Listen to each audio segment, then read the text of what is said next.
Welcome to Hood Champion Boxing Sports.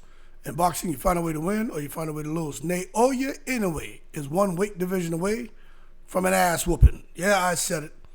And I don't mean that in a disrespectful way. I'm just keeping it real, right? You got people out here who are fans of certain fighters and they're not going to say anything that's not positive about the fighters. But, hey, I don't have a favorite fighter. I don't give a frick, right? So I ridicule, I critique, I praise as I see necessary. Naoya Inoue is a bad boy. He's a bad boy. And what makes him exciting is Naoya Inoue comes to fight. Now, remember, I'm not saying Naoya Inoue is one weight division away from a bad fight, like what we saw this weekend with Ryan, with Devin, with the whole fight card, goddamn Canelo and Skull. That was horrible. I am going to swim across the river of man-eating crocodiles, butt naked, as soon as I get over to Australia. And I hope not to make it to the other side, because I don't ever want to go through another weekend of that. I'm ready to bring it all to an end. If I can't get to Australia to swim with the crocodiles butt naked, I'm going to get me a bottle of rat poison, about the size of this goddamn alkaline water, and I'm going to drink that shit. But Naoya Inoue, people, I mean, to see him, to really sit back and watch him like I did yesterday, I'm going to tell you, he get up there messing with Espinoza. I would even say Shushu as well. I see some people saying, oh, Shushu doesn't stand a chance. No, Shushu stands a chance. Y'all got to understand that Naoya Inoue is a small guy. So what he's doing at 122 pounds is amazing, okay? But there's some lions out there. Now, Espinoza, Nick Ball now. I got to see Nick Ball. I got to give Nick Ball a good chance. Anybody at 126 pounds, I give a good chance to clip Inoue. You see, Inoue is a high-volume puncher. He's a heavy hitter, but he's not a concussive one-punch knockout type fighter. He was hitting this guy Cardenas with some shots yesterday, and he was hurting him. He hits hard, obviously. But to see Inoue with the flaws he has, somebody with great speed, great accuracy, great footwork, great distance, they're going to knock him out cold. That shot Cardenas hit Inoue with, Inoue was out for a moment. I don't know if y'all saw when Inoue was going down. That man went down like a hot bowl of miso soup. He was gone. I was like, shit, he knocked him out. Inoue managed to slowly rise on shaky legs, and he looked up at the referee. It's like he saw 10, 11 referees circling around his head. It's like the goddamn Three Stooges series where they had them birds flying around their head after Mo used to slap the shit out of Curly. All I'm saying is this.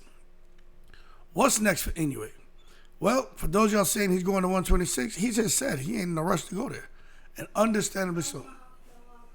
Okay, go ahead and you have homework? Go ahead and clean off your area and start your homework. You want something else? No. Okay, you ate your barbecue? Okay. All right, I'll be right there. You need something? Huh? Yeah. All right. And your workbook. That's my little 7-year-old. But anyway, Inoue said, look, I ain't in a rush to go to 126. I'm not going to 120. He's going to sit there where he is, man. And I think that's the right thing to do. Now, can he go to 126 and make some noise? I mean, I think he can, but let's put some things in perspective. If he can get caught by Cardenas, right? Who Cardenas is a bad boy. You gotta box in the rankings. You gotta give Cardenas some respect. He has fast hands and he could crack. And he's coming off, I think, several consecutive knockouts. So he definitely came in the ring with some confidence. But I'm going to show you something. And let's just be real, because it seems like the Naoya Inoue hype train, it seems like that's come to a complete stop now. You know what I'm saying? And understandably so. You can't come out here to Las Vegas, everybody expecting you to just walk through an opponent and get the bing bings put on you like that. All right, so this is where we're at right here. Window capture, boxing rankings. Top 15. Okay, why is it going so slow? Okay, here we go. Here we go. There, let me make this a little bit smaller for you. All right, man, let me enlarge this a little bit. Okay, so this is what you got for Naoya Inoue.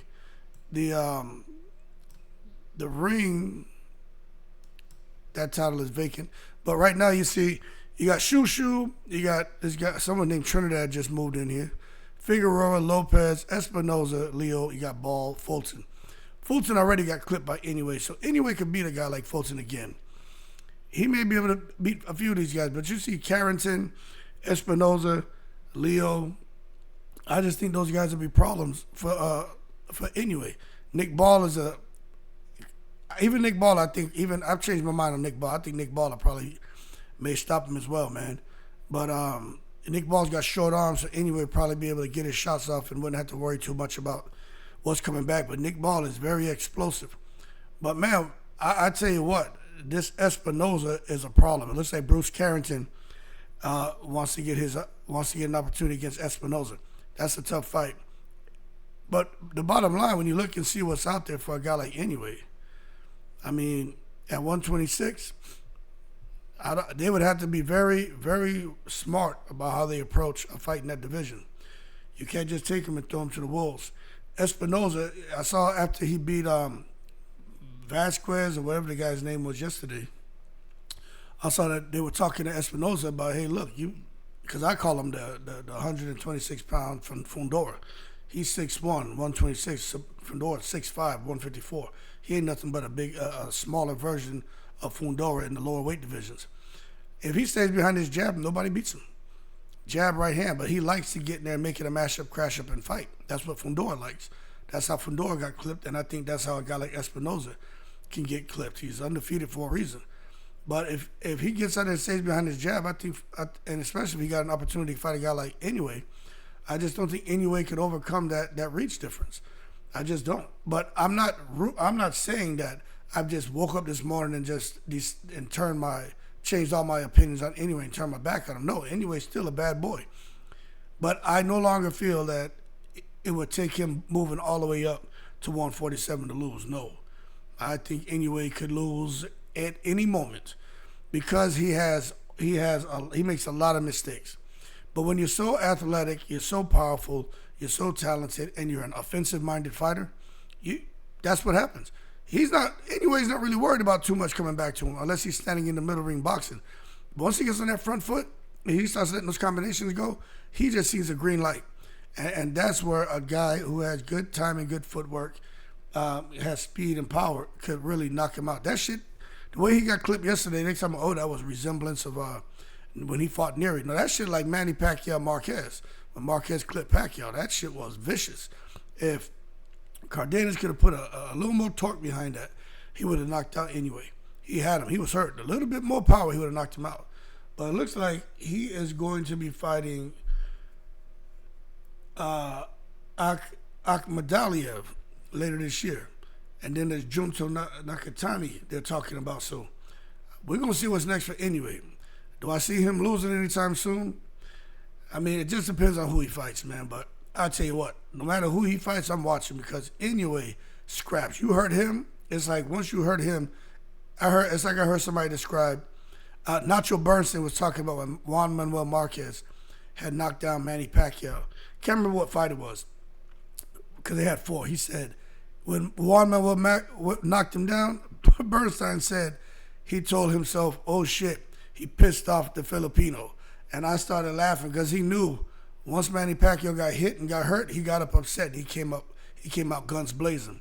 And that's kind of how it is with Inoue. When you hit him and he gets up and he shakes that shit off, he's going to come guns blazing. And that's what it was after that. After that, it was all downhill for Cardenas. When Cardenas started getting hit, he started retreating all the way across the ring. I said, yep, it's just a matter of time before he gets stopped because he didn't like what the hell Inoue was dishing out. Anyway, glad to see Inoue back in the States. Glad to see that there's no more of this talk about him being on PEDs. Glad to see that he was able to come over here. Got dropped here just like he got dropped in Japan, but came back just like he did in Japan and was able to stop his opponent. I'm glad to see he was able to do that.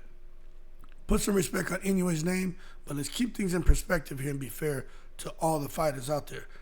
Inoue's human, and he's shown that in his last 2 fights. He gets so caught up in what he can do, where I'm telling you, he's going to end up in a,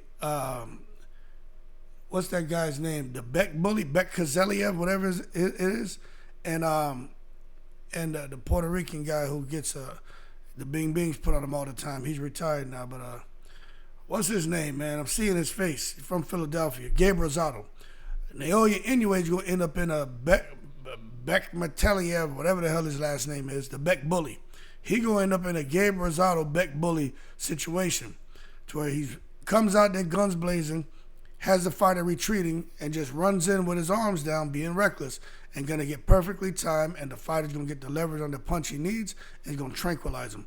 And going to probably break his jaw and have Naoya Inoue back in Japan sipping miso soup. Anyway, y'all keep cool. Shout out to the veterans all 7 continents. Naoya Inoue is a bad boy, but it's even more exciting watching him fight because you know he's vulnerable in the break.